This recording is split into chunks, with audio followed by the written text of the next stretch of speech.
মার্কিন নৌবাহিনীর অবরোধকে উপেক্ষা করে হরমুজ প্রণালী দিয়ে জাহাজ চলাচল অব্যাহত রয়েছে। ইরানের স্থানীয় সময় ১৩ এপ্রিল বিকেল ৫:৩০ থেকে অবরোধ শুরুর পর ১৪ এপ্রিল রাত পর্যন্ত পাওয়া তথ্য অনুযায়ী মোট ২৫টি জাহাজ এই প্রণালী দিয়ে যাতায়াত করেছে। আরও ১৩টি জাহাজ প্রণালী এলাকায় অবস্থান করছে। বার্তা সংস্থা আনাদোলু এজেন্সির দেওয়া তথ্যে জানা যায়, অবরোধ সত্ত্বেও পার হওয়া জাহাজগুলোর মধ্যে ৪টি ট্যাঙ্কার ছিল।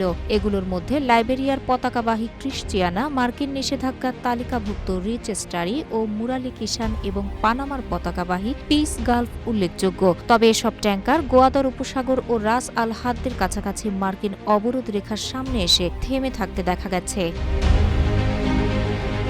বর্তমান পরিস্থিতিতে মার্কিন নৌবাহিনী গোয়াদর উপসাগর থেকে ওমানের রাস আল হাদ্দ পর্যন্ত এলাকা জুড়ে বিস্তৃত রেখা বরাবর এই অবরোধ কার্যকর করছে। অবরোধের ফলে প্রায় ২,০০০ জাহাজ পারস্য উপসাগরের ভেতরে আটকে আছে এবং প্রায় ৪০০ জাহাজ প্রবেশের অপেক্ষায় রয়েছে। এদিকে শিপিং পর্যবেক্ষণ প্ল্যাটফর্ম ট্যাঙ্কার ট্রাফিক জানিয়েছে, অনেক জাহাজ নিজেদের প্রকৃত পরিচয় গোপন রাখতে ভুয়া অটোমেটিক আইডেন্টিফিকেশন সিস্টেম সিগন্যাল ব্যবহার করছে।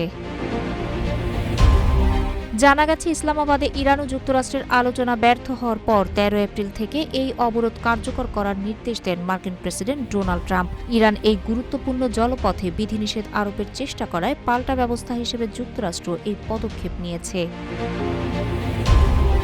যুদ্ধ পুরোপুরি বন্ধ করতে গত ১১ এপ্রিল পাকিস্তানের রাজধানী ইসলামাবাদে বৈঠকে বসেছিলেন যুক্তরাষ্ট্র ও ইরানের প্রতিনিধিরা। বৈঠকের মূল লক্ষ্য ছিল দুই দেশের মধ্যে একটি সমঝোতা চুক্তি স্বাক্ষর, কিন্তু ২২ ঘণ্টা ধরে আলোচনার পরও কোনো চুক্তি স্বাক্ষর ছাড়াই শেষ হয়েছে ইসলামাবাদ বৈঠক। তবে প্রেসিডেন্ট ডোনাল্ড ট্রাম্প বলেছেন, শিগগিরই ইসলামাবাদের দ্বিতীয় দফা বৈঠকে বসবেন যুক্তরাষ্ট্র ও ইরানের প্রতিনিধিরা।